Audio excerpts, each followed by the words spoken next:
কৌশিক উষার বিয়ে হয়েছে ৪ বছর। এখনো তো একটা নাতি-নাতনির মুখ অবধি দেখতে পেলাম না। সুবর্ণা। মির্জাবাড়ির বড় মেয়ে দীপ্তির ছেলের জন্মদিনে সাজানো গোছানো ড্রয়িং রুমের সবাই যখন হাসি আড্ডায় ব্যস্ত, ঠিক তখনই এই কথা যেন বাজ পড়ার মতো ভেসে এলো সুবর্ণার কানে। মুহূর্তেই তার গাল দুটো লাল হয়ে উঠল, কান গরম হয়ে গেল। ইতস্তত করে কিছু বলার চেষ্টা করছিল সুবর্ণা, ঠিক তখনই পাশ থেকে আরেকজন বলে উঠল, এই বয়সে এসে তোমারও তো একজন সঙ্গী দরকার, তাই না? নিজের ছেলেকে বিয়ে দিয়ে হাত ঝেড়ে ফেলেছ, ভাবলে চলে? এখন তো আমাদের নাতি নাতনির মুখ দেখা উচিত। কিন্তু ৪ বছর হয়ে গেল, কিছুই তো হলো না। এবার কিন্তু আমরা মুখ দেখতে চাই। মহিলার কথা তখনও শেষ হয়নি, হঠাৎই আরেকজন ফিসফিসিয়ে বলে উঠল, কোনো সমস্যা আছে নাকি? আমার এক মামাতো বোনের ছেলেরও এমন হয়েছিল। বিয়ের ২ বছর পরেও বাচ্চা হচ্ছিল না। কত ডাক্তার দেখালো, বিদেশেও গেল, কিন্তু শেষমেশ কিছুই হলো না। আমার বোনের দুঃখের তো শেষ নেই। নাতি নাতনির মুখ না দেখতে পারলে দুঃখের তো কোনো সীমা পরিসীমা থাকে না। সুবর্ণা এবার আর কিছু বলতে পারল না, গলার স্বর যেন জমাট বেঁধে গেল। চারপাশে মহিলাদের কৌতূহলী মুখ, প্রশ্নে ছেকে ধরা চোখ, সব যেন একসাথে ওর বুকের ওপর চেপে বসেছে। একজন মা হিসেবে সে জানে বাস্তবটা ঠিক কি, কিন্তু মুখ ফুটে তা বলা কি এতই সহজ? সে কি করে বলবে ৪ বছর হয়ে গেল, অথচ কৌশিক আর উষার মধ্যে সেই সম্পর্কটাই গড়ে ওঠেনি যাকে বিয়ে বলে মানুষ বোঝে। সহভাগিতা, ঘনিষ্ঠতা, মানসিক বন্ধন। একটা সংসারে মেরুদণ্ডই তো গড়ে ওঠেনি। পুরুষেরা তখন অন্য ঘরে, কারো হাতে ফোন, কেউ বা টিভির সামনে। শিশুরা খেলায় মগ্ন। আর সাজানো গোছানো ড্রয়িং রুম কায় এখন শুধু মহিলারাই জটলার মধ্যে রয়ে গেছে এক টুকরো চাপা অস্বস্তি। সুবর্ণার ডান পাশে বসে আছে বড় মেয়ে দীপ্তি, বাঁ পাশে মেজোজা কথা। একটু দূরে জানালার কাছে দাঁড়িয়ে আছে উষা, চোখ ভর্তি জল, ঠোঁট শক্ত করে চেপে ধরা, যেন আরেকটি শব্দ শুনলেই কান্না ভেঙে পড়বে। কথা নরম স্বরে মুখ বাড়িয়ে বলল, উষা তো এখনও পড়াশুনো করছে ভাবি, বয়সটাও কম, একটু সময় দেওয়া উচিত না? তার কথা শেষ হবার আগেই বাঁধ ভাঙা কটাক্ষ এসে পড়ল বিপরীত দিক থেকে। পাড়ার মোহনা বৌদি চিরকালীন ঠোঁটকাটা স্বভাব নিয়ে গলা নামিয়ে বলল, তোমাদের ছেলের তো বয়স হয়েছে কথা, বিয়ের পর মেয়েদের বয়স কি আর কম থাকে? এসব বাড়তি ছাড় দিলে ওরা তো মাথায় উঠে বসবেই। তুমিই তো সবসময় মেয়েটার পক্ষে কথা বলো, আর তোমার বড় যা তো তাকে নিয়ে কথা বলতেই আগ্রহী না। কথা একটু থমকে গেল। দীপ্তির চোখে রাগ আর লজ্জা একসাথে ঝলকে উঠল। উষা তখনও দাঁড়িয়ে, পাথরের মতো। চোখের জলের সঙ্গে মিশে আছে নীরব অপমানের দীর্ঘ ইতিহাস। হঠাৎ দীপ্তির গলা কাঠের মতো কড়া হয়ে উঠল। এতক্ষণ চুপচাপ বসে থাকলেও এবার আর সহ্য করতে পারল না। এখানে সবাই আনন্দ করতে এসেছেন না কাউকে অপমান করতে? ওদের যা ভালো লাগে, যেভাবে থাকতে চায় থাকুক না। প্রত্যেকটা সম্পর্ক, প্রত্যেকটা পরিবার একরকম হয় না। চায়ের কাপ থেমে গেল মাঝপথে। গুঞ্জন থেমে গিয়ে নেমে এলো এক ধরনের নিস্তব্ধতা। কিন্তু সেই নিস্তব্ধতার নিচেই বয়ে চলল এক গোপন স্রোত। কয়েকজন মহিলা চোখাচোখি করে হালকা হাসল, সেই রহস্যময়ী কুটিল হাসি, যেন দীপ্তির রাগটাই প্রমাণ করে দিল তাদের ধারণা মিথ্যে নয়, বরং কিছু একটা গোপন সত্য সত্যিই আছে। সুবর্ণা বুঝল, মেয়েটা কথা বলে ওর হয়ে রক্ষার চেষ্টা করল ঠিকই, কিন্তু সেই কথার অভিঘাত যেন উল্টো দিকেই গিয়ে আঘাত করল। ঘরের পরিবেশ ভারী হয়ে এলো। উষার পক্ষে এখন আর এখানে থাকা হয়তো সম্ভব নয়। উষা নরম পায়ে উপরে উঠে গেল। রাত 8:30। রাজধানীর আকাশ জুড়ে তখন বর্ষার ভারী মেঘ। দিনের আলো নিভে যাওয়ার পর থেকেই টিপটিপ করে বৃষ্টি পড়ছে। এখন তা পরিণত হয়েছে একটানা ঝরঝরে বৃষ্টিতে। রাস্তার পাশের সাদা হলুদ লাইটগুলো বৃষ্টির ফোঁটার ভেতর দিয়ে কেমন ঝাপসা দেখাচ্ছে। গাড়ির হেডলাইট রাস্তার ভিজে পিচে পড়ে ঝিলমিল করছে, আর গাছের পাতাগুলো বৃষ্টিতে ঘন সবুজ হয়ে চকচক করছে। প্রতিটি শব্দ যেন জলছবির মতো। ছাদে বৃষ্টির তালের মতো শব্দ, রাস্তার পাশে দাঁড়ানো রিকশা ছাউনি ভিজে গিয়ে ঢালু হয়ে পড়েছে, আর মাঝে মাঝে হালকা ঠান্ডা হাওয়া জানালার কাঁচ ছুঁয়ে কুয়াশার মতো জমে থাকছে। এইরকম এক ভেজা স্যাঁতসেঁতে রাতে রাজধানীর ব্যস্ত মেইন রোডের পাশে অবস্থিত এক স্বনামধন্য প্রাইভেট হাসপাতালের ৩য় তলার নির্দিষ্ট কেবিনে বসে আছে কৌশিক মির্জা তনয়। হার্ট সার্জন হিসেবে তার নাম ডাক আছে। দেশজুড়া অনেক আশা আর ভরসার ভার সে প্রতিদিনই বহন করে। আজও সকাল থেকে 2টো জটিল অস্ত্রোপচার করেছে। ক্লান্তি এখনও চোখের পাতায় ভর করছে না, অভ্যেস হয়ে গেছে। আজ রাত 10টায় আরেকটা উটি। তার আগে আধ ঘন্টা একটু নিঃশব্দে বসে নিঃশ্বাস নেওয়ার সময়টা নিজের জন্য তুলে রেখেছে। চোখের সামনে রাখা রোগীর ফাইল ঘেটে দেখছে, অথচ মন ঠিক জায়গায় নেই। টেবিলের ওপর রাখা ফোনটা হঠাৎ কেঁপে উঠল। জন্মদিনের অনুষ্ঠান শেষ, আমরা বাড়ি ফিরব, তুই কখন আসবি? হৃদ তোর জন্য অপেক্ষা করছে। এই মেসেজটা ভেসে উঠতেই যেন কৌশিকের গলায় একটু ভার জমে গেল। আজ সে বাড়ি যেতে পারেনি। হৃদ মানে দীপ্তির ছেলে। হৃদ সেই একরত্তি ছেলেটা যাকে কোলে নিয়ে প্রথম হাঁটতে শেখানোটা কৌশিকের নিজের একটা গর্ব ছিল। ওর জন্মদিন মানেই বাড়িতে একটা উৎসব, হাসি, আলো, কেক, চিৎকার, ছবি তোলা আর কাণ্ড কারখানা। কিন্তু আজ কৌশিক নেই। ফোনে আবার কল এলো, মা কলিং। একটা দীর্ঘ নিঃশ্বাস ফেলে কৌশিক ফোনটা হাতে নিল। মা জানে সে কেন যেতে পারেনি, জানে তার সময় কতটা বাঁধা। কিন্তু তবু মা তো, একটুখানি রাগ, অভিমান, চিন্তা সবই গলায় ভেসে ওঠে। ফোনটা কানে দেওয়ার আগে কৌশিক জানালার দিকে তাকালো। কেবিনের জানালার কাঁচ ভিজে ধূসর। বাইরে তাকালে স্পষ্ট দেখা যায় না কিছুই, শুধু আলো আর বৃষ্টির মিলেমিশে তৈরি এক অস্পষ্ট শহর। হাসপাতালের নিচে অ্যাম্বুলেন্স থেমে নতুন রোগী নিয়ে এসেছে। তার সাথে তনয়ের দরজায় টোকার আওয়াজ। এই শহর তার যুদ্ধক্ষেত্র, কিন্তু সেই যুদ্ধের বাইরে একটা সংসারও আছে, যার দরজা সে এখনো খুললেনি। 4 বছর আগের এক বৃষ্টি ভেজা দুপুর। আকাশ যেন কারো দীর্ঘশ্বাসে ভারী। থেমে থেমে ঝরে পড়ছে বৃষ্টির শব্দ, নরম, কাপা কাপা। শহর থেকে আসা এক দামি গাড়ি গ্রামের কাঁচা রাস্তায় এসে ধীরে ধীরে থামল। চারপাশে কুয়াশা ভেজা ধূসরতা। পাকা রাস্তাটা অনেক আগেই ফুরিয়েছে। সামনে শুধু কর্দমাক্ত পথ, জলকাদা মাখা গর্ত আর টলমলে ধোঁয়াটে বাতাস। গন্তব্য এখনও অনেকটা বাকি। কিন্তু গাড়ি আর এক পাও এগোতে পারবে না, কারণ পথ এখন জলের চাদরে ঢাকা। এক ভগ্ন স্মৃতি। কাদা এতটাই গভীর যে চাকা ঘুরে শুধু হোঁচট খায়। সামনে যাওয়ার আর কোনো উপায় নেই। গাড়ি থামতে খায়রুল মির্জা দরজার পাশে দাঁড়িয়ে কিছুক্ষণ রাস্তা পরখ করলেন। তারপর নিঃশব্দে জুতো খুলে হাতে নিলেন। সাদা পাজামার পাটি সামান্য তুলে হাঁটতে শুরু করলেন কর্দমাক্ত সেই পথে। মিজানুর মির্জাও ধীরে ধীরে অনুসরণ করলেন বড় ভাইকে। গ্রামে এমন দৃশ্য তাদের জন্য নতুন নয়, কিন্তু কৌশিক তনয় মির্জা দাঁড়িয়ে রইলেন গাড়ির পাশে। নাক শীতকালেন এক রাশ বিতৃষ্ণায়। কাদা, জল, গন্ধ সবকিছু যেন তার শহুরে রুচিতে আঘাত করে। কিন্তু খায়রুল মির্জার শীতল গম্ভীর দৃষ্টি পর্যাপ্ত ছিল। অসহায় ভঙ্গিতে তনয়ও জুতো খুলে গাড়ির ভেতরে রাখল। তারপর পাজামাটা হাঁটু পর্যন্ত তুলে নিয়ে মাটিতে পা রাখল। নরম কাদা গড়িয়ে উঠল তার পায়ের পাতায়। এক অচেনা অনুভূতির শিরশিরে ছোঁয়া যেন দেহে ছড়িয়ে পড়ল। অবজ্ঞা আর কুণ্ঠার ভেতরেও পা ফেলতে হলো তাকেও বৃষ্টি ভেজা সেই গ্রামের রাস্তায়। নরম কাদায় পা ডুবিয়ে 10 মিনিটের রাস্তা হাঁটার পর একটা কাঠের তৈরি ঘরের সামনে খায়রুল মির্জা থামল। তনয়ও থামল। দেখতে পেল বাড়ির আঙিনায় কিছু মানুষ দাঁড়িয়ে আছে বরণডালা নিয়ে। তনয় বিরক্তিকে আওয়াজ করল। গুটি কয়েক 10-15 বছরের মেয়ে কলসি করে পানি এনে ওদের পা ধুয়ে দিয়ে মুছিয়ে দিল। ওরা আবার এসে লাইন ধরে দাঁড়িয়ে আছে তনয়কে দেখতে। তনয় মুখ বিরক্তিতে করলার মতো দেখাচ্ছে। তাও কিশোরী মেয়েগুলো তনয়কে দেখে মুখ চেপে হাসছে। কয়েকজন আবার মানুষ শুনিয়েই বলছে, কি সুন্দর বর, মুখটা একদম যেন শুভ্র ফুলের মতো। এমন বর আমার হলো না কেন? কথাটা তনয়ের কানে যেতেই তনয় চোখ মুখ খুঁচকে তাকালো মেয়েগুলোর দিকে। অমনি একটা মেয়ে চোখ টিপ দিল। তনয় বিরক্তিতে মুখ থেকে উচ্চারণ করল। বড়রা তারা দিতেই মেয়েগুলো তনয়ের হাত ধরে বাড়ির ভিতরে নিয়ে গেল। সেখানে সবার সাথে কোলাকুলি করে সোফায় ওদের বসানো হলো।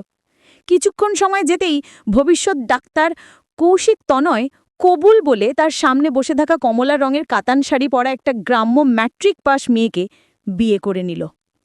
মির্জাদের ডুপ্লেক্স বাড়ির দোতনার নিঃশ্বাস রুম। দীপ্তির ঘরের পর্দাগুলো টেনে দেওয়া। মাঝারি আলোয় উষা আর দীপ্তি মুখোমুখি বসে আছে। রুমে শীতলীকরণ যন্ত্র চলছে, পাওয়ার 24-এ। তবু উষার কপাল বেয়ে ঘাম গড়িয়ে পড়ছে। দুহাত কোলের ওপর রেখে অস্থির ভঙ্গিতে কচলাচ্ছে। দীপ্তি চুপচাপ কিছুক্ষণ ওকে দেখে, তারপর মাথা ঘুরিয়ে এসির দিকে তাকায়, একটু বিরক্ত কণ্ঠে বলে, এসি তো ঠিকই আছে, তাহলে তুমি ঘামছো কেন? উষা কিছু বলে না, চোখ নিচু, চুপচাপ। দীপ্তি সোজা প্রশ্ন ছুড়ে দেয়, তুমি ভাইকে ডিভোর্স দিতে চাইছো উষা? উষা ধীরে মাথা তোলে, একটা দীর্ঘ নিঃশ্বাস ফেলে। দীপ্ত ভাইয়া তাহলে আপুকে বলেছে? দীপ্তির চোখ জ্বলে ওঠে, ঠোঁট টিপে ধরে, তারপর যেন গলার গভীর থেকে শব্দটা বেরিয়ে আসে। কেন জানতে পারি কিভাবে আমার ভাইকে তুমি কিভাবে ডিভোর্স দিতে পারো? যেখানে কৌশিক তনয়কে সব মেয়েরা চায়, সেখানে তুমি আমার ভাইকে রিজেক্ট করছো? কোনো খুঁতাছর? অহংকার, অবিশ্বাস আর তীব্র এক অভিমান দীপ্তির কণ্ঠে ঝরে পড়ে। উষা মাথা নাড়ল, বারবার, ধীরে ধীরে। বলল, আপু, ওনার কোনো খুঁতো নেই। আসলে আমি ওনাকে ডিজার্ভ করি না। এটা রিজেকশন না, এটা মুক্তি, আমাদের দুজনের জন্য। কীরকম মুক্তি? দুজনের একটা অনিশ্চিত ভবিষ্যৎ থেকে মুক্তি। এই যে একটু আগে যে ড্রয়িং রুমে আমার মা না হতে পারার জন্য কলঙ্ক বলা হচ্ছিল, তা থেকে মুক্তি। উষার কথা শুনে দীপ্তির বুকটা ধুক করে উঠল। কিছু বলতে চাইল, কিন্তু পারল না, কারণ বড় একটা দেওয়াল টানা তাদের মাঝে। বয়সে প্রায় এক যুগ বড় দীপ্তি উষার থেকে। এক বাড়িতে থেকেও কখনো উষার সাথে কোনো রকম সখ্যতাও গড়ে ওঠেনি, কারণ বাড়ির বড় মেয়ে শান্ত, চুপচাপ, নাকুচো দীপ্তি উষাকে কখনো নিজের ভাইয়ের বউ বলে মানেনি। দীপ্তি উষাকে ভাইয়ের পাশে মানাতে পারে না, খাপছাড়া লাগে তার সবকিছু। তাই পছন্দের না, তবে অপছন্দেরও না, উষার সাথে সখ্যতা গড়ার প্রয়োজনও বোধ করেনি। তাই তো এখন মন খুলে মনের মধ্যে জমে থাকা কথাগুলো বের হচ্ছে না। দুজনের কিছুক্ষণ চুপ থাকল। উষা কিছুক্ষণ পর শীতল কিন্তু কাঁপা কণ্ঠে বলল, আমি আর পারছি না আপু, সত্যিই পারছি না। মনে হয় প্রতিদিন একটু একটু করে মরে যাচ্ছি। এই সম্পর্কটা আমাকে বাঁচিয়ে রাখেনি, শুধু নিঃশেষ করে দিয়েছে। আমি ক্লান্ত, চোখে মনে আত্মায় ক্লান্তি জমে আছে। 4 বছরের মতো পুরনো ধুলো। একসাথে নিচে থেকেছি 4 বছর, অথচ কেউ আমাকে নিজের মনে করেনি। একটা শব্দও কেউ বলেনি, তুমি কেমন আছো? একটা কুকুর, বিড়াল পারলে ওদের উপর মায়া জন্মায়, আমার ওপর জন্মায় না? আমি ওদের থেকেও নিকৃষ্ট? আমি তো কারোর জন্য বোঝা হতে চাইনি আপু, আমি কারো স্বপ্ন ভাঙতে আসিনি। আমি তো কেবল একটু ভালোবাসা চেয়েছিলাম জীবনে, কিন্তু আমি পাই না কারোর থেকে। তাহলে কি ভালোবাসা আমার জন্য নিষিদ্ধ?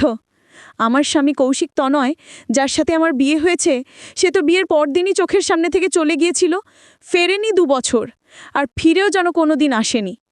একই ছাদের নিচে থেকেও আমরা ছিলাম দূর 2 মহাদেশের মতো। আমাদের রুম আলাদা, বিছানা আলাদা, জীবনও আলাদা, এমনকি মুখোমুখি হওয়াটাও যেন অচেনা 2 ভিনদেশীর মতো। তবু আমি চুপ ছিলাম আপু, সব মেনে নিয়েছিলাম, ভেবেছি সব ঠিক হয়ে যাবে।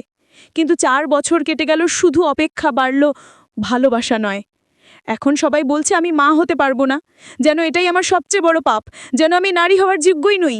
কিন্তু কেউ তো জানে না, এই দুঃখে, অবহেলায় চোখের জল গিলে গিলে আমি নিজের শরীরটাকে শেষ করে ফেলেছি।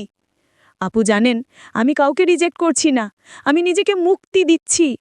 আমি চাই এই বিষাক্ত চুপচাপ জীবন থেকে বেরিয়ে আসতে, চাই নিজের জন্য বাঁচতে। তাই আমি বিচ্ছেদ চাই, কারণ ভালোবাসা ছাড়া সংসার টেকে না, আর অবহেলা নিয়ে মেয়েরা চিরকাল বাঁচে না। উষা থেমে গেছে, সব কথা শেষ, আর কিছু বলার নেই। তার চোখে এখন কেবল এক ধরনের শান্তি।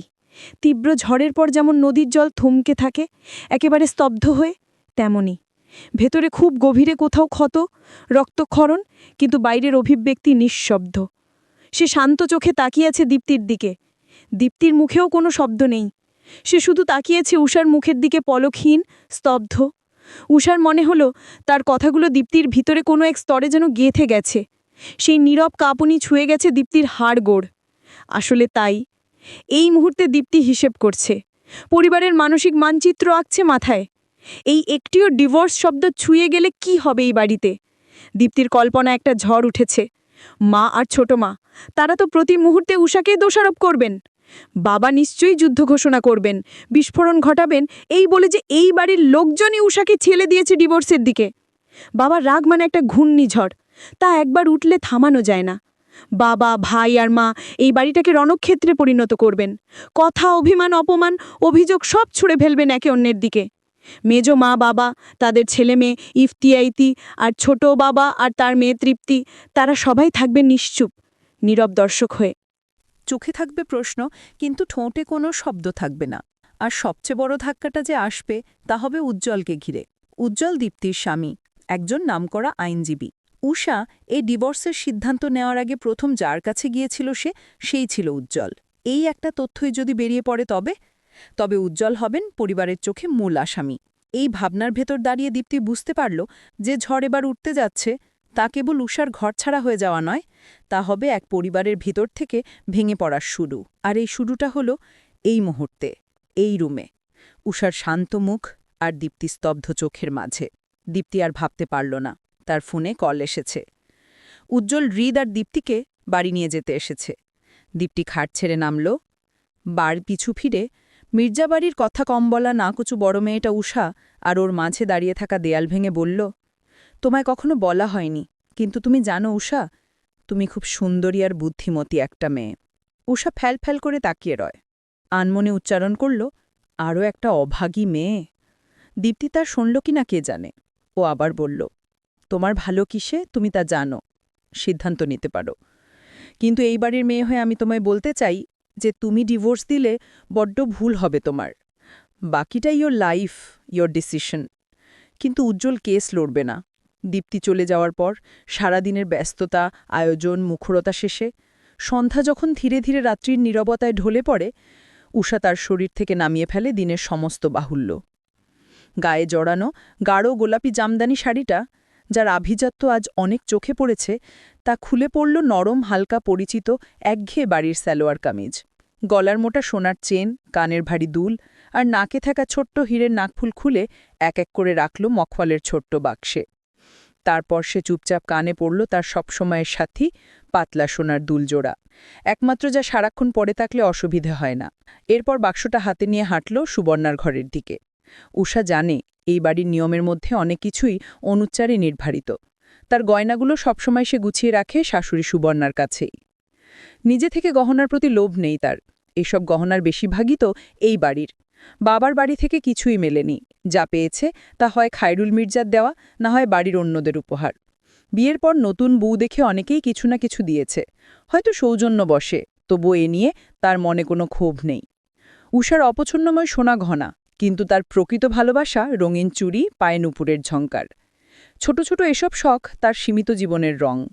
বাবার সামান্য ব্যবসার ঘরের টানাপড়নের মধ্যে বড় হয়ে ওঠা উষা কখনো বেশি চায়নি।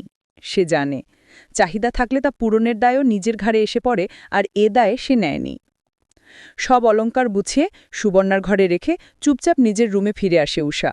আজ শরীরটা ভার ভার লাগছে, মনের ভেতর এক ধরনের ক্লান্তি, একটা অদ্ভুত ঠান্ডা ভাব। মনে হচ্ছে বুঝি জ্বর আসছে।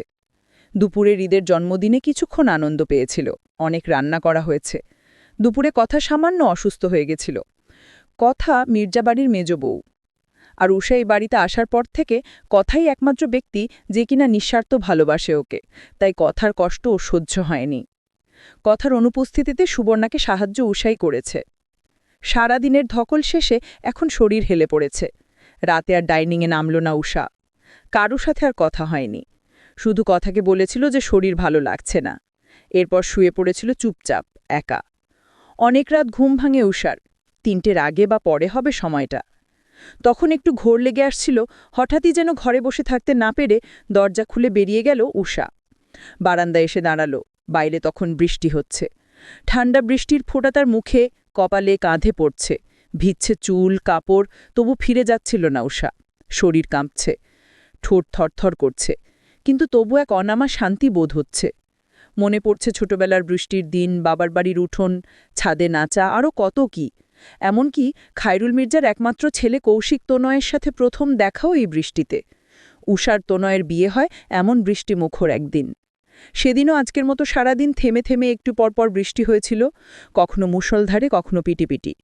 এখন বর্ষাকাল, বৃষ্টি স্বাভাবিক, কিন্তু উষা মনে করে সেদিন উষার সাথে প্রকৃতিরও মন খারাপ ছিল, তাই তো শীতের দিনে এমন বৃষ্টি হয়েছিল।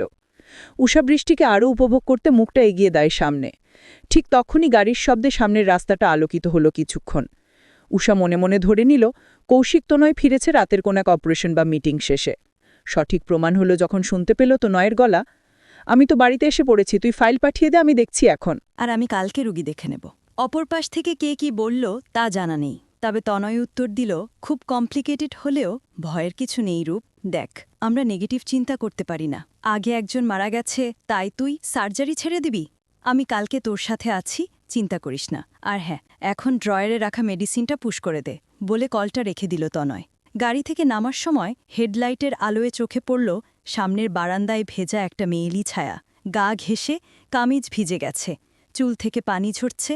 তনয়ের চোখ আটকে গেল অন্ধকারে থাকা সেই ছায়ামূর্তিতে।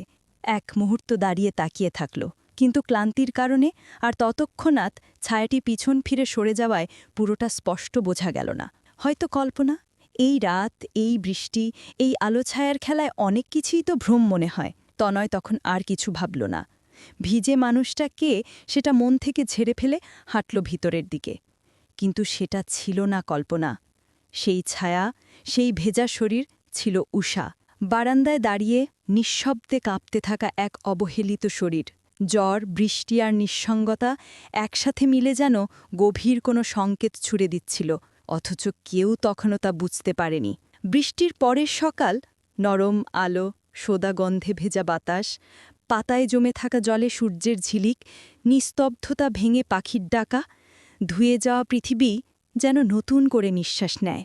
মির্জাবাড়ি নিপুণা লক্ষ্মী মেজবউ কথা সকালে রান্নাঘর সামলিয়ে সুবর্ণাকে ডাইনিং টেবিল বুঝিয়ে সিঁড়ি বেয়ে দোতলায় উঠল। দক্ষিণের ঘরটায় গিয়ে কড়া নাড়ল। উষা, ঘুম থেকে উঠেছিস তুই? দরজাটা একটু খোল না। কথা দুইবার টোকা দেয় দরজায়, গলার স্বরে একটা সাবলীল উদ্বেগ। কোনো সাড়া নেই। সেকেন্ড কেটে যায় ধীরে, তারপর আবার ডাকে, উষা, উষা, দরজাটা একটু খোল মা।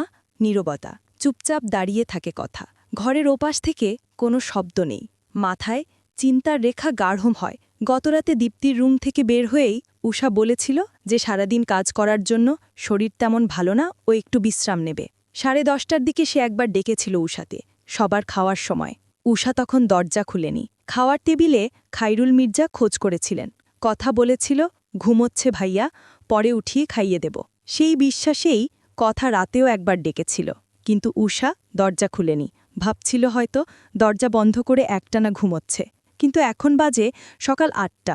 এই সময় উষা সাধারণত নিজেই উঠে বসে যায়, টেবিলে বসে যায় ডিজাইন নিয়ে, বুটিকের কাজ করে খুব যত্ন নিয়ে। ইচ্ছে আছে নিজের একটা শোরুমে দেওয়ারও, তাই আরও বেশি পরিশ্রম, পড়াশোনার পাশাপাশি সময় বের করে কাজ করা। কিন্তু আজ তার ঘর এক আশ্চর্য নিস্তব্ধতায় ঢাকা। আজ দরজা খুলছে না উষা, আজ ঘুম ভাঙছে না। কিন্তু উষার ঘুম তো এমন নয়, সে তো একটুখানি শব্দেও চমকে ওঠে। এত হালকা ঘুমোর। তাহলে এখন কথার বুকের ভেতর ধুকধুক শুরু হয়।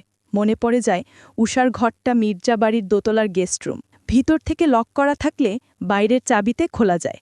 দোতলার গেস্টরুমগুলোর চাবি আছে সুবর্ণার কাছে। কথা সুবর্ণার রুমে যায়, সুবর্ণার থেকে চাবি নিয়ে আবার উষার রুমের সামনে দাঁড়িয়ে ধীরে চাবি খোড়ায় কথা। একটা ছোট্ট টিক শব্দে খুলে যায় দরজা। ঘরে ঢুকেই এক মুহূর্তের জন্য দাঁড়িয়ে পড়ে সে।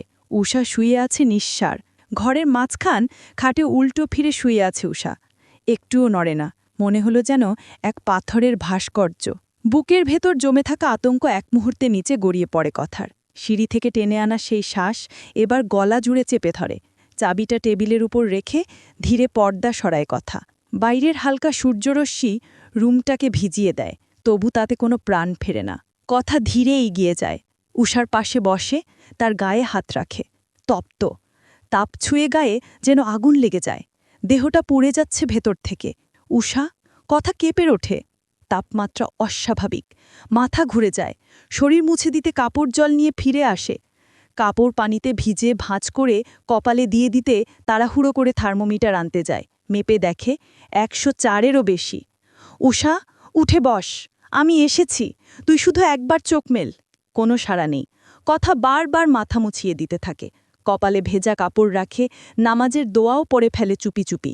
অনেক পরে, হয়তো আধ ঘণ্টা, না হয় আরও বেশি সময় পরে, উষা চোখ মেলে। দুটো চোখ যেন ভাস্যা কাঁচের ভেতর থেকে তাকায়। মুখে অস্পষ্ট কিছু শব্দ, কিছু অসংলগ্ন কথা, তবু কথা তাতে একটুখানি শান্তি পায়। চোখ মেলার মানেই ফিরে আসা। চোখ মেলার মানেই উষা এখনও আছে। পর্দার ফাঁক গলে রোদ এসে পড়ে টেবিলের ধারে, দেয়ালের ছবির গায়ে, আর ছুঁয়ে যায় পুরনো কাঠের ছোঁয়া পাওয়া আসবাবগুলোকে। তবে আলোটা কেবল সূর্যের নয়, কারণ এই বাড়িতে থাকেন খাইরুল মির্জা, মির্জা পরিবারের কর্তা, এবং তার 2 ছোট ভাই। 3 ভাই আছেন নিজ নিজ স্ত্রী সন্তানদের নিয়ে একসাথে এক ছাদের নিচে এক হৃদয় জোড়ে। এমন মিলবন্ধন, এমন পারিবারিক সুখ এখন আর খুব বেশি দেখা যায় না, তাই আলোটা কেবল সূর্যের নয়, এই বাড়ির অভ্যন্তরের এক অদৃশ্য মঙ্গল জ্যোতিও বটে। সকাল 8:30, ডাইনিং টেবিল ঘিরে বসে আছেন খায়রুল মির্জা, তার ছেলে কৌশিক, তনয়, তার স্ত্রী সুবর্ণা, বাড়ির ছোট ছেলে বিজয়, তার স্ত্রী মিথিলা। টেবিলের চারপাশে ছোটদের আনাগোনা, কথাও নামছে নিচে। সঙ্গে সঙ্গে তার ছেলে মেয়ে ইতি ও ইরফান এসে টেবিলে বসে পড়ে। উঁচু চেয়ারে বসে আছেন খায়রুল মির্জা, ডান পাশে কৌশিক, তনয়, তার পাশে সুবর্ণা। তনয়ের হাতে আস্ত এক টুকরো ব্রেড, তাতে বাটার মেখে দিচ্ছেন সুবর্ণা নিজ হাতে। তনয়ের সেই ব্রেডে এক কামড় বসিয়েছে মাত্র, ঠিক তখনই ইরফানকে একটা ব্রেড এগিয়ে দিলেন সুবর্ণা। এটা খেয়ে এরপর পরোটা খাবি, আদেশের সুরে বললেন তিনি। ইরফান না করলেও হাতে দিয়ে দিলেন। এরপর ইতির জন্য আরেকটা ব্রেডে বাটার মাখাতে মাখাতেই প্রশ্ন করলেন কথাকে, কিরে কথা, সেই কখন গেলি, কথাই ছিলি এতক্ষণ? তৃপ্তিকে ডেকে নিয়ে আয় তো, ব্রেকফাস্ট করুক। কথার মুখটা থমথমে। ভাবি উষার জ্বর খুব বেশি, আমি ওর কাছেই ছিলাম, ধীরে উত্তর দিল। খায়রুল মির্জা পরোটা আর ভাজি খাচ্ছিলেন, ছেঁড়া পরোটার এক চিলতে অংশ তুলে ভাজির ওপর রাখলেন, কপালে চিন্তার ভাঁজ পড়ল। জ্বর কত? কিছু খেয়েছে? ওষুধ দিয়েছিস? কথার গলা কেঁপে উঠল, না ভাইয়া, কি ওষুধ খাওয়াবো, আর খাওয়াবো কি করে? জ্বর 104, ওর মনে হয় হুঁশ নেই, আমার কোনো কথাই শুনছে না, কেমন যেন আপন মনে কিছু বলছে। আমি অনেকক্ষণ ধরে চেষ্টা করেছি, ভেজা কাপড় দিয়ে শরীর মুছিয়ে দিয়েছি, তাও জ্বর কমে না। ভয় লাগছে, ডাক্তার ডাকা দরকার, এখনই। সুবর্ণার চোখ ছলকে উঠল অজান্তেই। হাতে থাকা ব্রেডটা যে ইতির জন্য ছিল, ভুলে গিয়ে আবার তনয়ের প্লেটে রেখে দিলেন। টেবিলে থম মেরে গেছে সবাই। ইতি, ইরফান, বিজয় একে একে খাওয়া থামিয়ে তাকিয়ে আছে কথার দিকে। বাড়ির মেজো ছেলে মেজানুর মির্জাও এসে বসছেন টেবিলে। সব কথা পুরোটা শুনতে পাননি, তবু তাড়াহুড়ো করে বলে উঠলেন, কি বলছো, কতক্ষণ ধরে এমন জ্বর? ঠিক বলতে পারছি না, আমি ভেবেছিলাম ও ঘুমোচ্ছে, দরজা খুলছিল না, ভাবির কাছ থেকে চাবি নিয়ে ঢুকি, আর গিয়ে দেখি শরীর জ্বরে পুড়ছে, কোনো জ্ঞান নেই। কথার গলায় ভয় আর অনুশোচনার ছায়া। মিজানুর মির্জা চেঁচিয়ে উঠলেন, ডক্টর শাহেদকে কল করনি এখনো? এত জ্বর কোনো ভালো কথা না, হাসপাতালে নিতে হতে পারে। খায়রুল মির্জা খাওয়ার শেষ না করেই প্লেটের উপর হাত ধুয়ে ফেললেন, পকেট থেকে মোবাইল বের করে ডক্টর শাহেদের নম্বরে কল দিলেন। আমি কল করেছিলাম, কিন্তু উনি নেই, সিলেটে ক্যাম্পে গেছেন, জানালো কথা। কল কেটে ফোনে নতুন কিছু খুঁজতে লাগলেন খায়রুল মির্জা। তার চোখে চিন্তার ছাপ। এই মেয়েটা পুতুল, পুতুল উষা তার খুব প্রিয়, নিজে চোখেই পছন্দ করে এনেছিলেন, শুধু এই আশায় যে মা হারা মেয়েটা পাবে একটা গোছানো পরিবার, মমতা আর ভালোবাসা। এখন ভাবেন, ভুল হয়েছিল। ছিলেন নিরাসক্ততায়, স্ত্রী সুবর্ণার বিরূপতায়, মেয়েটা যেন শুধু সহ্য করেই গেছে সবকিছু, অথচ একবারও অভিযোগ করেনি। সুবর্ণা নিচু গলায় বললেন, পেলেন কাউকে? না। খায়রুল মির্জার গলায় হালকা হতাশা। ইতি উঠে দাঁড়ালো, মা, উষাকে একা রেখে এসেছ? আমি যাচ্ছি ওর কাছে। এদিকে তনয় চুপচাপ খেয়ে যাচ্ছে। গত রাতে 3টে অপারেশন, রোগীদের দেখাশোনা করে রাত 3টায় বাড়ি ফিরেছে। রাতের বৃষ্টিতে মাথা সামান্য ভিজেছিল, তাই ঠান্ডায় মাথা ধরেছে সকাল থেকে। আজও 10টায় হাসপাতালে যেতে হবে। মাথায় ব্যথা, ক্লান্তি, অনিচ্ছা, সব মিলিয়ে আজ সে এই আবেগের ভার নিতে প্রস্তুত নয়। তবু খায়রুল মির্জা তাকালেন তনয়ের দিকে। অনেকক্ষণ চুপ করে থেকে নরম গলায় ডাকলেন, তনয়। তনয় অবাক, এখন আর বাবা সহজে ডাকেন না। চোখ তুলে তাকালো, তোমার পরিচিত কোনো ফিজিশিয়ানকে ফোন করো তো, বাড়িতে আসতে বলো, জরুরি। তনয় কিছুক্ষণ চুপ করে রইল, মুখভঙ্গিতে অনীহা ফুটে উঠল, তবু বাধ্য হয়ে ফোন বের করল।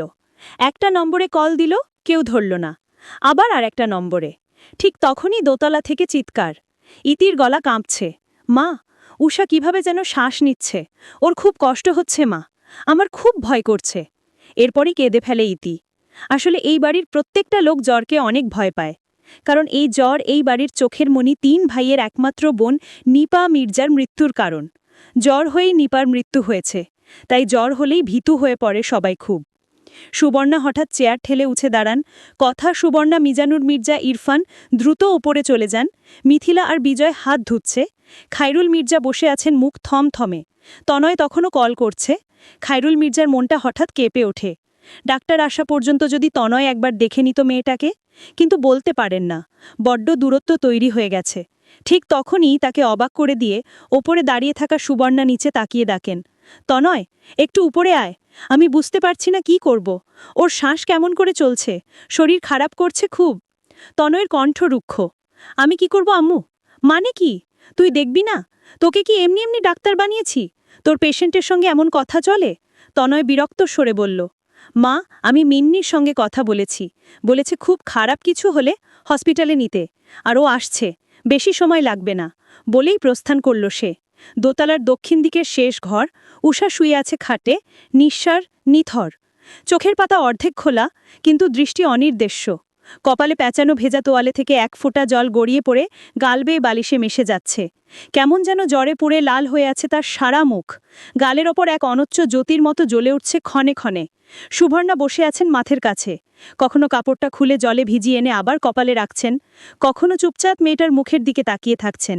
যতই রাগ, অভিমান কিংবা দূরত্ব থাকুক, মা তো মাই। সন্তানের কষ্ট সহ্য হয় না তার, তাই তো ছুটে এসেছেন। বুকের ভেতরটা ব্যথায় কুঁচকে উঠছে। উষার পায়ের কাছে বসে আছে কথা, এক পাশে বসে আছেন খায়রুল মির্জা, স্টাডি টেবিলের চেয়ারে, গম্ভীর মুখ, চোখে চিন্তার ছায়া। মিজানুর মির্জা গিয়েছেন গাড়ি বের করতে। দরজার সামনে দাঁড়িয়ে আছে ইরফানা রীতি, ফোনে গুগল করে করে ভিডিও দেখছে কি করলে জ্বর কমবে, কি করলে বাঁচানো যাবে। কিন্তু কিছুই যেন কাজে আসছে না। বিজয় আর মিথিলা গুরুত্বপূর্ণ কাজ থাকায় চলে গেছে, হাতে সময় নেই। বিজয় মিথিলার একমাত্র মেয়ে তৃপ্তি একবার এসে হাই তোলে কি একটা বলল, তারপর চলে গেল ফ্রেশ হতে। উষার জ্বর নেমেছে না, বরং ক্রমাগত বাড়ছে। মাঝে মাঝে গা কেঁপে উঠছে, ঠোঁট নড়ে, কিন্তু কথার তাল থাকে না। বক বক করে চলেছে। হঠাৎ কিছু বলে উঠছে। একবার কথা প্রশ্ন করল, তোর কি খুব খারাপ লাগছে? উষা উত্তর দিচ্ছে, হ্যাঁ মেজমা, তোমার গামছাচর নিয়ে পালিয়ে যাচ্ছে। আবার উঠে বসে পড়ছে, চোখ অস্বাভাবিক উজ্জ্বল, মুখ জ্বরে টকটকে লাল। গামছা গামছা চিৎকার করছে। সবাই ছুটে আসছে, বোঝার চেষ্টা করছে কি হচ্ছে, কি বলছে, কেন বলছে। সুবর্ণা ওকে ধরে শুইয়ে দিচ্ছেন বারবার, কিন্তু শান্ত হচ্ছে না মেয়েটা। এমন এক বিশৃঙ্খল মুহূর্তে যখন মিজানুর মির্জা গাড়ি বাড়ির সামনে এনে বাড়ি ঢুকলেন, ঠিক তখনই রুমে ঢুকল তনয়। কেউ আশা করেনি সে আসবে, কিন্তু এসে দাঁড়ালো দরজায়। সোজা পায়ে এগিয়ে এসে থেমে গেল খাটের সামনে। তার চোখের সামনে পড়ে আছে এক ছোট্ট, দুর্বল, অসহায় শরীর। উষার ঠোঁট কাঁপছে, কিছু বলতে চাইছে যেন, কিন্তু শব্দেরা বেরিয়ে আসে না। শ্বাস ভারী, মাঝে মাঝে হালকা কাশির আওয়াজ। গায়ের রং ফর্সা, কিন্তু জ্বরে লাল হয়ে জ্বলছে। তনয় কপালে হাত রাখল। মুহূর্তেই বুঝে গেল জ্বর অত্যন্ত বেশি। সে চারপাশে একবার তাকিয়ে দ্রুত নির্দেশ দিল, একটু ভিড়টা সরাও। মেজমা, থার্মোমিটার দাও তো। থার্মোমিটারে জ্বর মেপে এরপর উষার হাতের কবজিতে আঙুল রাখে। প্রতিটি হৃৎস্পন্দন গুনে দেখে পালস। চোখের পাতায় আঙুল ছুঁয়ে দেখে পিউপিল রেসপন্স। দীর্ঘ নিঃশ্বাস ফেলে উঠে দাঁড়ায়। তাপমাত্রা অনেক বেশি, শরীর ভেঙে পড়েছে। অতিরিক্ত জ্বরে ডিহাইড্রেশন আর হালকা হ্যালুসিনেশন হচ্ছে। ব্লাড প্রেশারও নেমে গেছে, এক্ষুনি স্যালাইন দিতে হবে, ব্লাড টেস্ট দরকার। এখন প্রশ্ন, হাসপাতালে নিয়ে যাব নাকি? তনয় শেষ করার আগেই খায়রুল মির্জার গলা সজোরে তাপে, বাড়িতেই যা করার করো। তনয় সময় নষ্ট করল না, সঙ্গে থাকা মেডিকেল ব্যাগ থেকে একটা নতুন আইভি ক্যানোলা, স্যালাইন সেট আর নর্মাল স্যালাইন বের করে। হাত স্যানিটাইজ করে উষার হাত নিজের দিকে টেনে নিল। এই শিরাটা ঠিক আছে। কনয়ের নিচে টুর্নিকেট বাঁধল, শিরায় সূচ ঢুকিয়ে ক্যানোলা বসালো। হালকা রক্ত দেখামাত্র বিঝে গেল জায়গাটা ঠিক আছে। টেপ দিয়ে সেট করে স্যালাইনের পাইপ সংযুক্ত করল। চেম্বারে তরল ভরতেই ফোঁটা ফোঁটা করে স্যালাইন নামতে লাগলো উষার শরীরে। মেজমা, ওর শরীরটা আবার একটু মুছে দাও, নির্দেশটাই তনয়। সঙ্গে সঙ্গে প্যারাসিটামল 1 গ্রাম আইভি পুশ দেয় স্যালাইন লাইনে, আর একটি ইঞ্জেকশন বের করে দেয় প্যান্টোপ্রাজল। তারপর ব্লাড প্রেশার মাপে 80/55, কমে গেছে। মুখ শক্ত হয়ে ওঠে। স্টেথোস্কোপ দিয়ে ফুসফুস শুনে বলে, শ্বাসকষ্ট আছে, কিন্তু র্যালস নেই, নিউমোনিয়া না, সম্ভবত ভাইরাল বা টক্সিক ফিভার। ছোট অক্সিমিটারেই SpO2 দেখে 91%, আপাতত ঠিক আছে, তবে নজর রাখতে হবে। সব শেষে কয়েকটা ব্লাড টেস্ট লিখে সুবর্ণার দিকে বাড়িয়ে দেয়। এই টেস্টগুলো করাতে হবে, আমি এখন হাসপাতালে যাচ্ছি। মিন্নি এখন আসছে না, পরে আসবে। এর মধ্যে জ্বরটা একটু নামা শুরু করবে আশা করি। তারপর আর এক মুহূর্ত সময় না নিয়ে তনয় ঘর থেকে বেরিয়ে যায়, আবার নিজের পরিচিত ঠান্ডা নির্লিপ্ততায়, কিন্তু চোখে এক ঝলক গভীর উদ্বেগ যেন ঠিকই ঠেকে যায়। তনয় চলে যাওয়ার পর বাড়িতে এক অপূর্ব নিস্তব্ধতা নেমে আসে। সবাই নিজ নিজ কাজে ব্যস্ত হয়ে পড়ে। ইতি ভার্সিটি যায়, ইরফান অফিসে, খায়রুল মির্জা আর মিজানুর মিঠে গুরুত্বপূর্ণ মিটিংয়ে, কথা সুবর্ণা রান্নাঘরে। এরপর আর কেউ আসেনি উষার ঘরে, শুধু কথা বারবার এসে দেখে গেছে উষাকে, নিঃশব্দে নীরব উদ্বেগ নিয়ে। দুপুরের দিকে তনয়ের বান্ধবী মিন্নিও এসেছিল, চেক আপ করতে কিছুক্ষণ বসেও ছিল। মিন্নি উষা ও তনয়ের বিয়ে সম্পর্কে অবগত না। উষাকে দেখে কথাকে জিজ্ঞেসও করেছিল কে হয়। কথা বলেছিল আত্মীয়। সুবর্ণার কড়া নির্দেশ যে জানে না তাকে জানানোর দরকার নেই বিয়ে সম্পর্কে। মিন্নি মেয়েটা আবার খুব ভালো। ভালো নামটা অনেক সুন্দর, তবে মনে নেই কারণ এই নামে এই বাড়ির কেউ ডাকে না। দেখতেও বেশ সুন্দর। মিন্নির বাবা তনয়ের হসপিটালের বড় কোনো এক পদে আছেন, তবে বড়লোক বাড়ির মেয়ে হলো তেমন বিশেষ অহংকার নেই মিন্নির। খুবই মিষ্টভাষী। চেকআপ শেষে কথার বানানো কফি খেয়ে উষার কপালে হাত রেখে নিঃশব্দে চলে গেছে। যাওয়ার সময় তার চোখে একটা হালকা আশঙ্কা ছিল, কিছু বলার ছিল। মধ্যরাতে আবার জ্বর চড়ে কাঁপতে কাঁপতে নিঃশব্দে। আর তখন উষার পাছে কেউ থাকে না, একমাত্র ভালোবাসার সম্ভাব্য আশ্রয়। কথাকেও সে আগেই পাঠিয়ে দিয়েছিল ঘুমোতে। উষার আজ খুব মাকে মনে পড়ছে। এই বাড়িতেও একটা ভালো মা আছেন, তিনি হলেন সুবর্ণা, কিন্তু সে উষার মা না। বাড়িতে যে কারোর অসুস্থতাতে সারা রাত তার পাশে বসে বসে থাকে। একবার তৃপ্তির খুব জ্বর এসেছিল বাড়িতে, তখন সবাই ঘুমলেও সুবর্ণা তৃপ্তিকে কোলের উপর শুইয়ে দিয়ে সারা রাত বসেছিলেন। কিন্তু ব্যতিক্রম উষার ক্ষেত্রে। আজ সারাদিনে একবারও নিজের কাছে পায়নি উষা তাকে। ঘর নিঃসঙ্গ, বাতাস ভারী। হঠাৎ করেই উষার চোখে দেখা দিতে শুরু করে এক মায়াভিভ্রম। সে দেখে তার মা এসেছে, মিষ্টি রঙের একটা শাড়ি পরে, শান্ত মুখে, ওর কপালে জল ঢালছে। সেই হাতের ছোঁয়া, সেই কোমলতা উষার হৃদয় জুড়ে এক অদ্ভুত প্রশান্তি এনে দেয়। মনে হয় অনেক দিন পর যেন ভালো লাগছে, আরাম হচ্ছে। উষা চোখ বন্ধ করে থাকে, মাকে দেখতে ইচ্ছে করে খুব, কিন্তু দেখেও যেন দেখা হয় না। ধোয়ার মতো, স্বপ্নের মতো সব। কারণ সে জানে এটা বাস্তব নয়, এ এক অবচেতনের সৃষ্টি। কারণ ওর মা তো নেই, অনেক আগেই চলে গেছেন। তখন উষার বয়স ছিল তখন মাত্র 10। মায়ের মৃত্যুর পরে বাবার দ্বিতীয় বিয়ে, নতুন মা এসেছিলেন, সাথে এক সৎবোন। তারা খারাপ ছিলেন না, কিন্তু আপন ছিলেন না। সেই আদরের, নির্ভরতার, অবলম্বনের জায়গাটা আর কখনো পূর্ণ হয়নি। সেই ভালোবাসা কোনোদিন ফিরেনি। উষার জীবনটা ততদিনে বাঁক নিয়েছে। 18তে পা দেওয়ার আগেই বিয়ে। সে চায়নি, মন থেকে চায়নি, কিন্তু তাকে বাধ্য করা হয়েছে। রীতিমতো প্রার্থনার মতো করে বলতে হয়েছে কবুল, যা ছিল নিছক শব্দ। তার অন্তরে কোনো অর্থ ছিল না। আর এই সংসার, এ যেন কবুল বলেনি ওকে। এ এক অস্বীকারের সংসার, ভালোবাসাহীন, আশ্রয়হীন। এ ঘরে কেউ ওকে চায় না। ওর অস্তিত্ব যেন কেবল উপস্থিতির বোঝা। তবু যদি ফিরতে পারত বাবার বাড়ি, কিন্তু সে রাস্তা বন্ধ।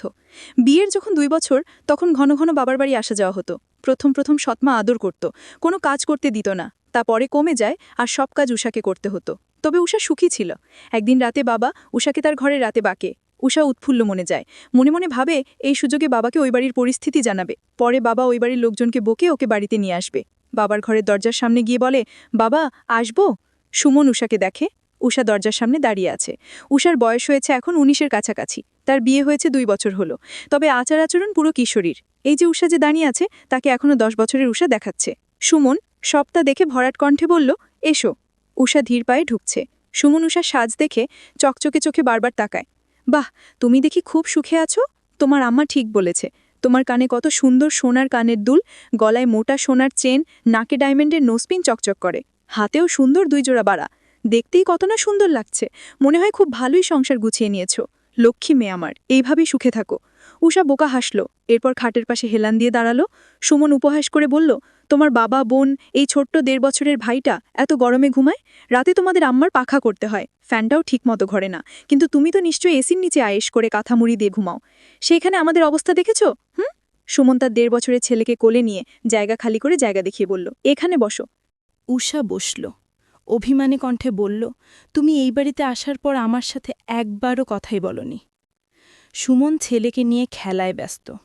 উষার দিকে একবার দেখে উত্তর দিল, দেখোই তো ব্যস্ত থাকি, তবে সময় করে ডাকলাম তো। উষা মুখে হাসি ফুটিয়ে বলে, হ্যাঁ, আমার আজকে অনেক কথা আছে। সুমন উত্তর দিল না। সে তার ছেলের সঙ্গে খেলছে। উষা সেই খেলা দেখছে। খুব সুন্দর দেখাচ্ছে, তবে উষার কাছে সুন্দর লাগছে না। উষা খুব হিংসুটে মেয়ে। বাবার আদর ভাই নিচ্ছে, সেটা সহ্য হয় না তার। খারাপ লাগে অনেক। মেয়েকে আর কিছু বলতে না দেখে সুমন ছেলের দিকে নজর রেখেই উষাকে বলে, ওই বাড়ির সবাই কেমন আছে? ভালো আছে। তারা সবাই নিশ্চয় ভালো মানুষ, তাই না? হ্যাঁ, ভালো মানুষ, অনেক ভালো মানুষ। এরপর কিছুক্ষণ চুপ থেকে বলে, কিন্তু শুধু আমি ছাড়া সবার জন্য ভালো মানুষ। কেন বলছো এমন? ওই বাড়িতে তো তোমার মা আছে। শাশুড়ি মা হোক আর যাই, মা তো। তুমি তো জীবনে একটা মা চাইতে শুধু। সুবর্ণা আপা তো অনেক ভালো মানুষ। নিজের জায়ের ছেলে মেয়েগুলোকে তনয় দীপ্তির থেকে আলাদা চোখে দেখে না। সবাইকে অনেক ভালোবাসে। আদর্শ নারী মা বউ উনি। তোমাকে ভালোবাসে না? বাসে না। আমি চোখের সামনে থাকলে কেমন পালায় পালায় করে। আমার দিকে তাকায় না, কোনো কথা বলে না, বললেও খুব দরকারে মুখ গম্ভীর করে কথা বলে। বেশিরভাগ সময়ই আদেশ দেয়। আমি খাই কি না খাই দেখেন না, আমার মাথায় হাত বুলিয়ে দেয় না, আদরে শাসন করে না, অসুস্থ হলে দেখতেও আসে না। উনি আমার মা না। আমি মা ডাকলে খুব রাগ হয়, খাবার টেবিল ছেড়ে চলে যায় না খেয়ে। মাঝে মধ্যে দরজা আটকে বসে থাকেন। উনি আমায় পছন্দ করেন না, ভালোবাসেন না। তোমার শ্বশুর খায়রুল মির্জা? খায়রুল মির্জার কথা উঠতে উষার মুখে হাসি ফুটল। মিথ্যে বলবো না, তবে একদম বাবার মতো আমায় অনেক আদর করে। একসাথে খেতে বসতে চান সব সময়। খেতে বসলে সব সময় আমার প্লেটে ভালো মাছের পিস, মাংস তুলে দেন। মাসে 2-3 বার নিয়ম করে গল্প করেন। পড়াশোনায় উৎসাহ দেন। প্রতি শুক্রবার বিকেলে ওনার মাথার পাকা চুল তুলে দিতে আবদার করেন। তুলে দিলে আইসক্রিম, চকলেট ট্রিট দেন। অনেক সুন্দর করে আমায় আমরু ডাকেন। সুমনের মুখটা সামান্য চুপসে গেল। বাবা হিসেবে তার মেয়ের সাথে এমন কোনো মুহূর্ত নেই। তবুও বলল, দেখেছ, আমি প্রথমে আন্দাজ করেছি তারা ভালো। আচ্ছা যাই হোক, জামাই কেমন আছে? জানি না তার কি খবর। জানি না? তোমার জামাই, অথচ তুমি জামাইয়ের খবর জানো না? না, জানি না। কেন জানো না? উনি বাড়িতে থাকে না। ওই যে বিদেশে গেল, এখনও আসেনি? না বাবা। তোমার সাথে কথা হয় না? হয় না। কেন হয় না? উষার মুখের ভরা প্রফুল্ল চুপসে আসছে ইতিমধ্যে। উষা জানে তার বাবা সব জানে, তারপরও কেন জিজ্ঞেস করছে? উষার তো খুব খারাপ লাগে এইসব বিষয়ে কথা বলতে।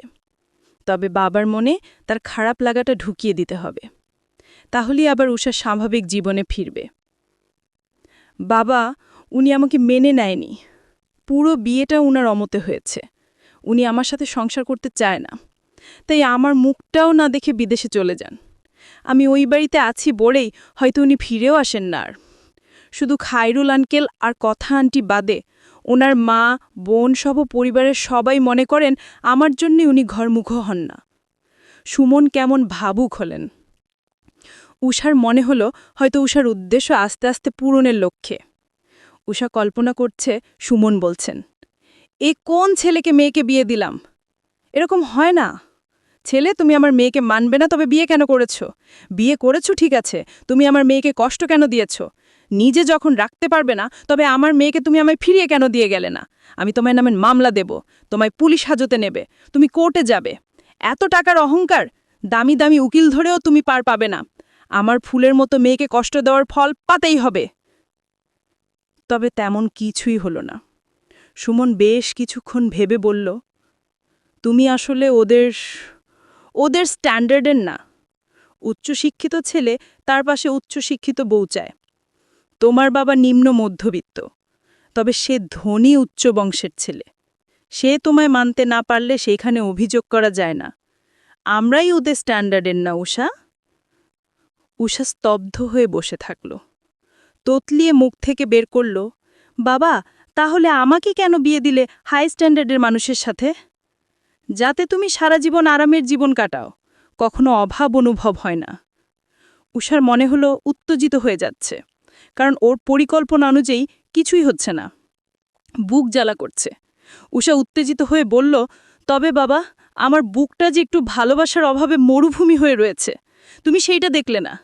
সুখ দিয়ে আরাম দিয়ে সে অভাব মেটে না।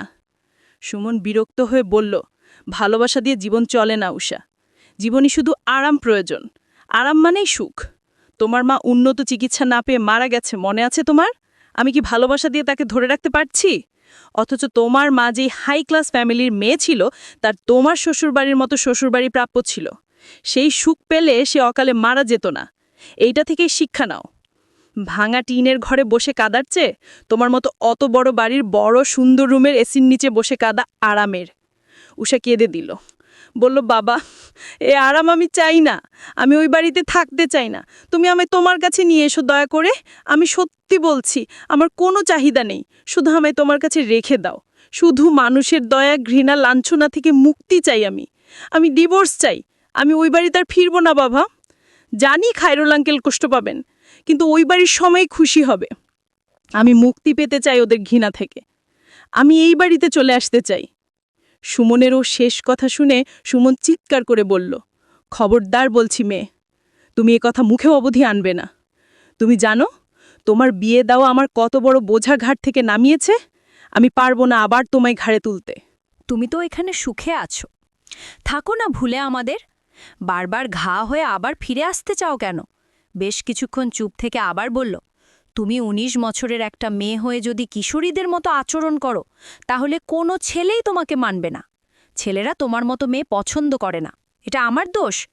বিয়ে তো দিয়েছি ভালো ঘরে, তুমি ছেলের মনের মতো গড়ে উঠো।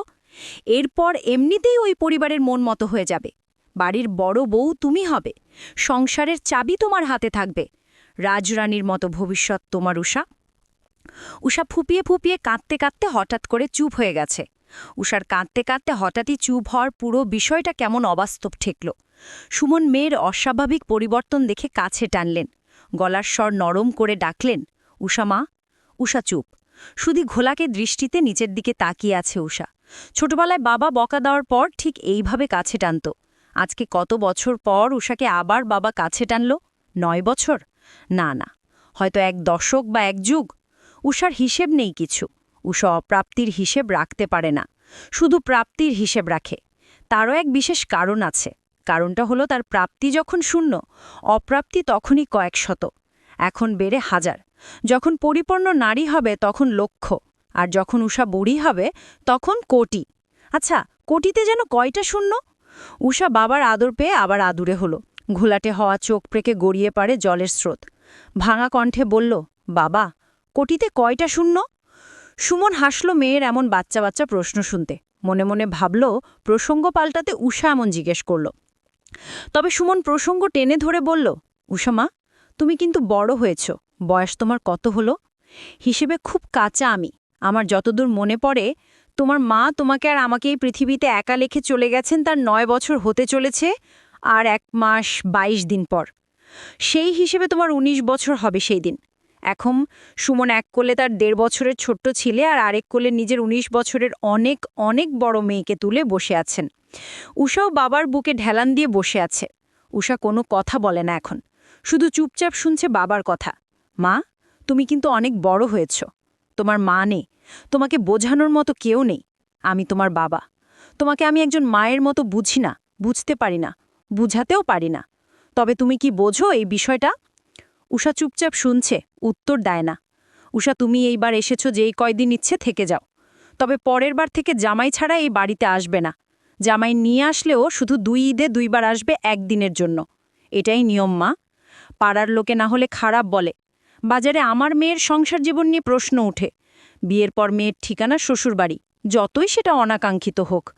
তোমার শ্বশুরবাড়ি অনেক ভালো। আমাদের উচিত খারাপ দিকগুলো আত্মসাৎ না করে ভালো দিকের দিকে নজর দেওয়া। উষা মাথা নাড়ে। সুমন প্রশ্ন করে, যাবে তো তুমি ওই বাড়িতে? যাব। কখনো এই বাড়িতে ফিরে আসবে না, কথা দাও। দিলাম। কি দিলে? কথা দিলাম। কি কথা দিলে? উষা শ্বাস আটকে জবাব দিল, আমি এই জীবনে আর কখনো এই বাড়িতে স্বামী ছাড়া ফিরে আসব না। আমার মৃত্যু হলেও আমার লাশ আমার স্বামী ছাড়া আমার বাপের বাড়িতে আসবে না। কথা দিলে তো? হ্যাঁ। উষা রোবোটিকভাবে সুমনের বুক থেকে মাথা উঠালো, এরপর নিজের রুমে চলে গেল। সুমন নিশ্চিন্তে ঘুমিয়ে পড়েন। পরের দিন ভোরে আর উষাকে পাওয়া যায় না ওই বাড়িতে। এরপর উষার মায়ের ২টো মৃত্যুবার্ষিকী পালিত হয়েছে। সুমন ফোন করে উষাকে আর মির্জা পরিবারের সবাইকে নিমন্ত্রণ করেছে, তবে উষা যায়নি। উষা সেই ২ বছরের ২টো দিন ঘরের দরজা বন্ধ করে দিয়ে রাত দিন ঘরে বসেছিল। উষা এখন শুয়ে আছে নিস্তব্ধ ঘরে, ঝড় বেঝা শরীরে। ভবিষ্যৎ যেন এক দীর্ঘ অন্ধকার করিডোর। সামনে কিছুই দেখা যায় না, না আশ্রয়, না প্রেম, না মুক্তি। শুধু আছে এক অসাধারণ নিস্তব্ধতা আর নিশ্চিত ভেঙে পড়া ভবিষ্যতের গ্লানি। এই মেয়েটা আসলে কোনোদিন কারো ছিল না, না বাবা মায়ের, না স্বামীর, না এই সংসারের। তবু একবার হলেও যদি সে কারো হতো,